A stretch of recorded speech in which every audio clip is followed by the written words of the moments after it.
India Legal presents Courts Roundup.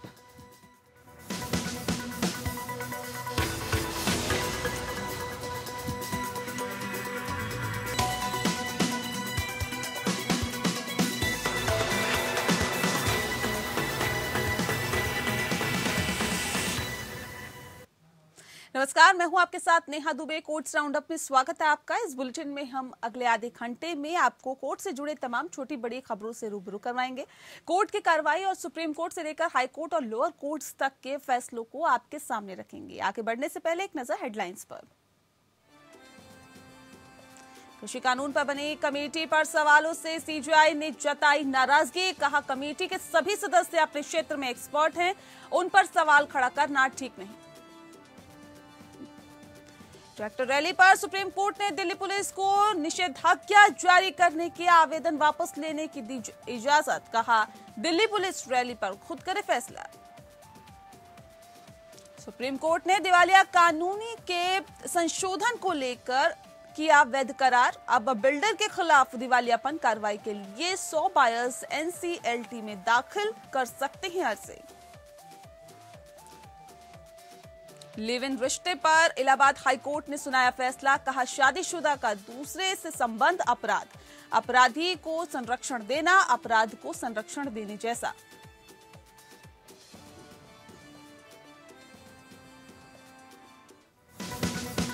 India Legal presents Courts Roundup.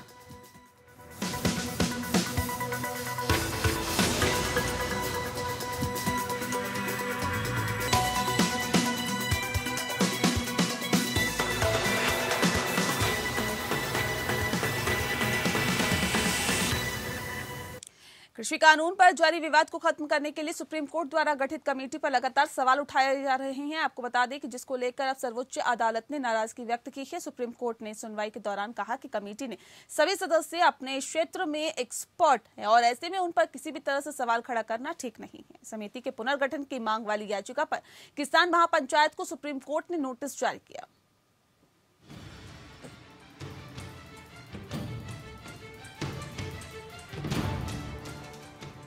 Supreme court ने 3 विवादास्पद कृषि कानूनों के कारण विरोध प्रदर्शनों के समाधान के लिए केंद्र सरकार और किसानों के बीच वार्ता आयोजित करने के उद्देश्य से गठित समिति के पुनर्गठन की मांग करने वाले एक आवेदन पर नोटिस जारी किया है। सीजीआई के नेतृत्व वाली बेंच ने हालांकि इस बात पर असंतोष व्यक्त किया कि किस तरह से किसान यूनियन ने समिति के सदस्यों पर अनावश्यक संदेह व्यक्त किया। सीजीआई ने सख्त टिप्पणी की, यदि आप समिति के समक्ष उपस्थित नहीं होना चाहते हैं तो हम आपको बाध्य नहीं कर सकते, लेकिन आप इस तरह से लोगों को बदनाम नहीं कर सकते और न ही उन पर और न्यायालय पर संदेह कर सकते हैं। उन्होंने देखा कि समिति के सदस्य कृषि के क्षेत्र में विशेषज्ञ हैं और केवल इसलिए कि उन्होंने अलग अलग संदर्भों में राय व्यक्त की है, उनकी अयोग्यता के लिए समान नहीं है। सीजीआई ने टिप्पणी की, विभिन्न संदर्भों में राय व्यक्त करने का मतलब अयोग्यता नहीं है। सिर्फ इसलिए कि एक व्यक्ति ने इस मामले पर विचार व्यक्त किया है तो वो समिति का सदस्य होने के लिए अयोग्य नहीं है। समिति के सदस्य न्यायाधीश नहीं है, वे मामले में अपने विचार बदल सकते हैं। सीजीआई द्वारा ये टिप्पणी एक दिन पहले की टिप्पणी से मेल खाती थी, जो कि आपराधिक ट्रायल में तेजी लाने के लिए स्वतः संज्ञान के मामले में सुनवाई में की गई थी। केंद्र सरकार और किसानों के बीच गतिरोध को हल करने के लिए शीर्ष न्यायालय द्वारा गठित 4 सदस्यों की समिति में वे सदस्य शामिल हैं जिन्होंने कृषि कानून के कार्यान्वयन के समर्थन में खुले विचार व्यक्त किए हैं। समिति के पुनर्गठन के लिए भारतीय किसान यूनियन, लोक शक्ति और किसान महापंचायत द्वारा दायर एक आवेदन पर सुनवाई करते हुए सीजीआई ने कहा, आपके आवेदन का आधार ये है कि सभी 4 लोग, आप उस निष्कर्ष पर कैसे आए? वे कृषि के क्षेत्र में शानदार दिमाग वाले हैं, वे विशेषज्ञ हैं, आप उनके साथ कैसे दुर्व्यवहार कर रहे हैं? उन्होंने अतीत में कुछ विचार व्यक्त किए हैं। सुप्रीम कोर्ट एक समिति नियुक्त करता है और उनकी प्रतिष्ठा को छीना जाता है। समिति को प्रदर्शनकारियों की बात सुनने और हमें एक रिपोर्ट देने के लिए कहा गया, इसमें पक्षपात का सवाल कहाँ है? सीजीआई ने स्पष्ट किया कि समिति को स्थगित करने का अधिकार नहीं दिया गया है और उसे केवल न्यायालय की सहायता के लिए नियुक्त किया गया है।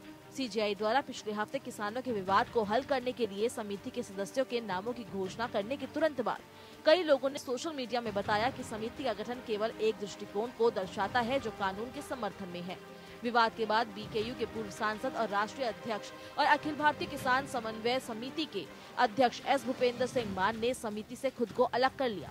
उच्चतम न्यायालय ने 12 जनवरी को 3 कृषि कानूनों के संचालन पर अगले आदेश तक रोक लगा दी है और कृषि कानूनों पर किसानों की शिकायतों और सरकार के विचारों को सुनकर सिफारिश करने के उद्देश्य से भूपेंद्र सिंह मान, प्रमोद कुमार जोशी, अशोक गुलाटी, अनिल घनवंत सहित एक समिति का गठन किया गया था, जिससे बाद में मान अलग हो गए। Bureau report. वहीं सुप्रीम कोर्ट ने दिल्ली पुलिस को अनुमति दी कि वे गणतंत्र दिवस पर दिल्ली में किसानों की ट्रैक्टर रैली के खिलाफ निषेधाज्ञा जारी करने के लिए दायर आवेदन को वापस ले। किसानों ने विवादास्पद कृषि कानून के खिलाफ गणतंत्र दिवस पर विरोध का जो फैसला वो लिया था और ऐसे में आपको बता दें कि ये फैसला सुप्रीम कोर्ट की chief justice एस.ए. Bobde, justice AS. Bopanna और जस्टिस वी.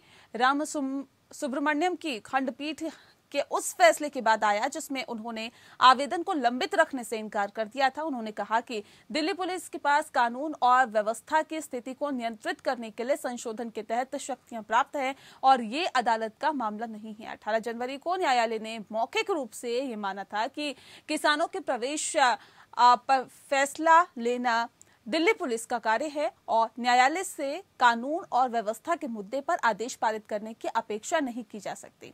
सीजेआई ने कहा कि अगर किसानों के कानून को बरकरार रखते हैं तो ऐसे में आप आंदोलन शुरू कर सकते हैं, लेकिन शांति बनाए रखनी होगी। वहीं 8 किसान यूनियनों की ओर से पेश वकील ने सीजेआई को बताया कि किसान केवल आउटर रिंग रोड पर शांतिपूर्ण तरीके से गणतंत्र दिवस मनाना चाहते हैं, वे शांति भंग नहीं करेंगे। अगली खबर का रुख करते हैं। सुप्रीम कोर्ट ने इंसॉल्वेंसी और बैंकरप्सी कोड के 2020 के कानूनी संशोधन को वैध करार दिया है, जिसमें प्रावधान किया गया है कि डिफॉल्ट करने वाले बिल्डर के खिलाफ दिवालियापन की कार्रवाई के लिए कम से कम 100 बायर्स साथ में एनसीएलटी के सामने अर्जी दाखिल कर सकते हैं। नेशनल कंपनी लॉ बोर्ड के सामने कम से कम 100 बायर्स के साथ हो तभी अर्जी दाखिल हो सकती है। दरअसल इस बाबत किए गए कानूनी संशोधन को सुप्रीम कोर्ट ने वैध ठहराया है।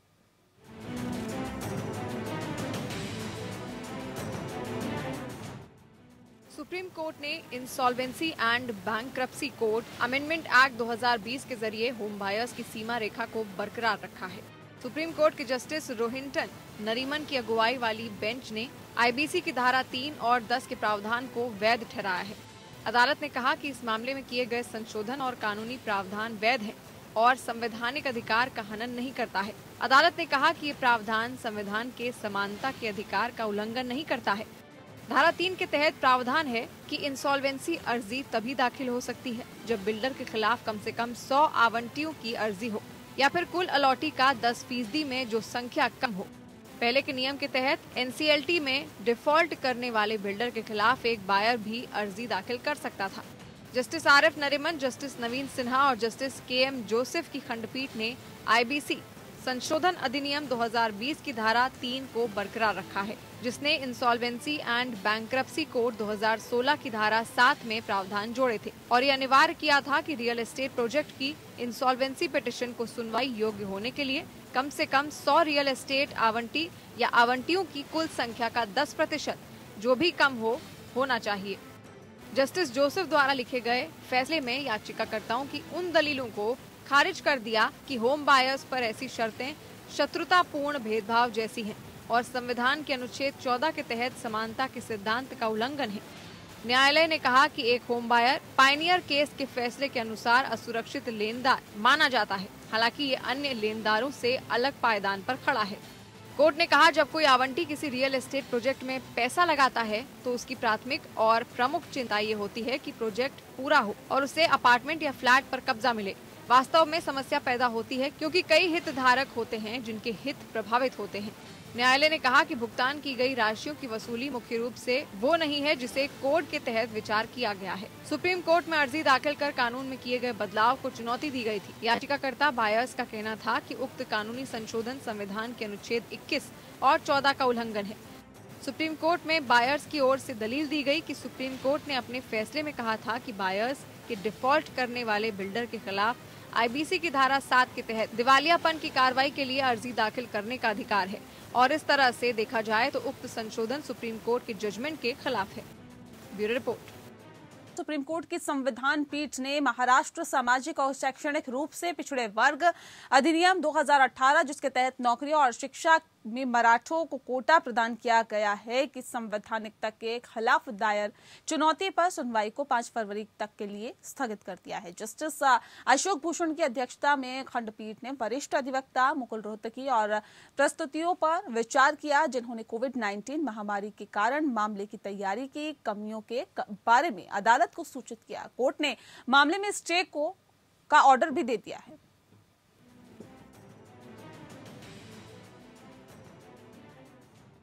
महाराष्ट्र में शिक्षा और सरकारी नौकरियों में मराठा समुदाय के लिए आरक्षण के मामले की अगली सुनवाई सुप्रीम कोर्ट में 5 फरवरी को होगी। मराठा आरक्षण की संवैधानिक वैधता को चुनौती देने वाली याचिकाओं पर शीर्ष अदालत ने सुनवाई स्थगित कर दी है।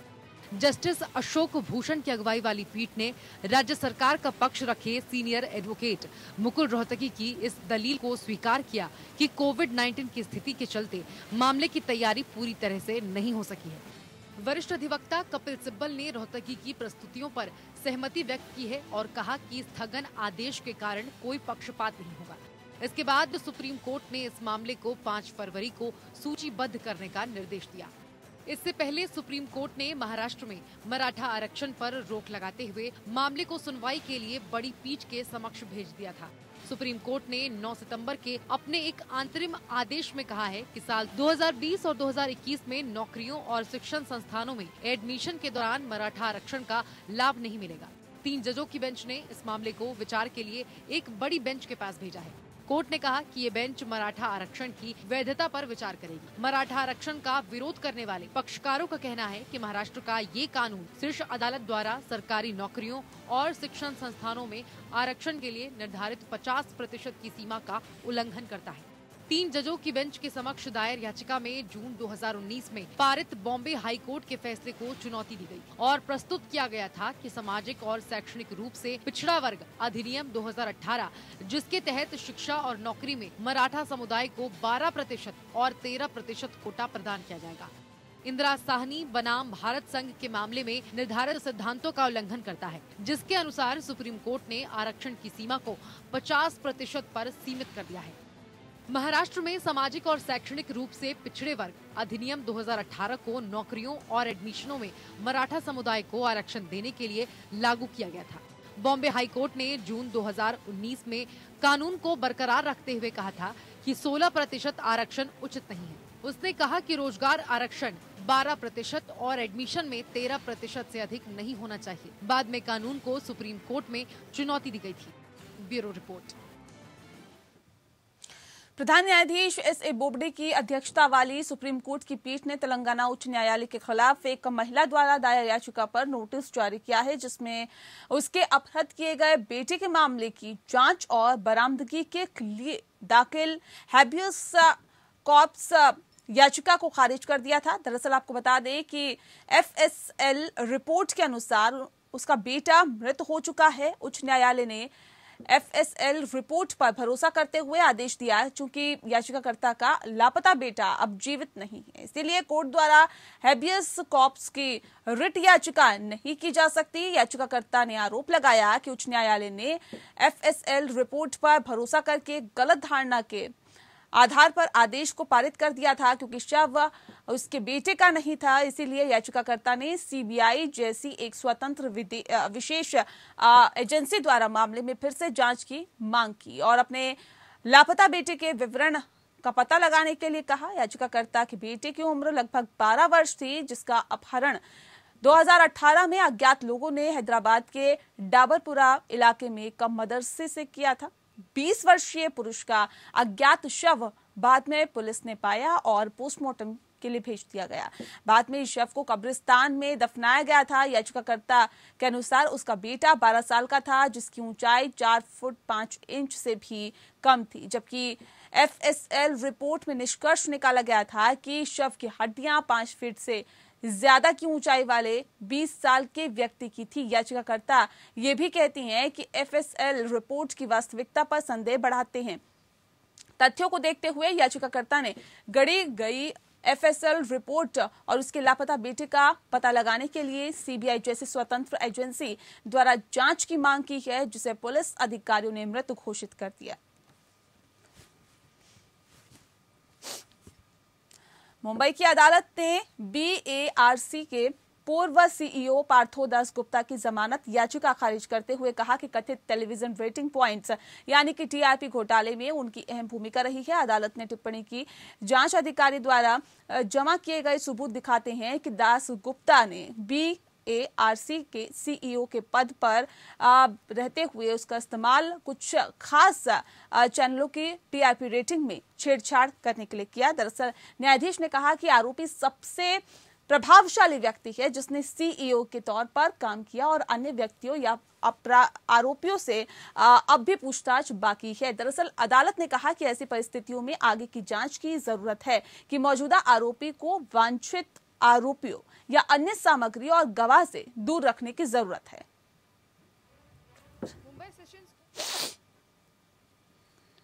एक मामले में ब्रॉडकास्ट ऑडियंस रिसर्च काउंसिल या बार के CEO पार्थो दास गुप्ता की जमानत याचिका खारिज कर दी है। TRP घोटाले में शामिल होने के आरोप में दास गुप्ता को 24 दिसंबर को मुंबई पुलिस ने गिरफ्तार किया था। वो 31 दिसंबर तक पुलिस हिरासत में था, जिसके बाद उसे 2 सप्ताह की न्यायिक हिरासत में भेज दिया गया था। अदालत ने उनकी जमानत याचिका पर आदेश सुरक्षित कर लिया था।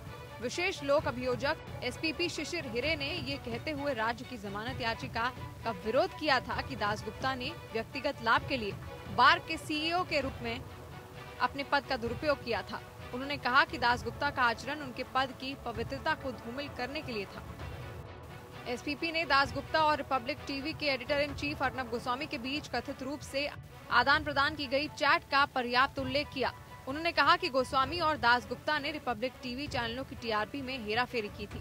दास गुप्ता की ओर से पेश अधिवक्ता शार्दुल सिंह ने अपने रिजाइंडर तर्कों में अदालत को सूचित किया कि उनके मुवक्किल की तबीयत नाजुक थी और अगर जेल में रहना जारी रहता है तो ये मधुमेह कोमा की ओर ले जाएगा।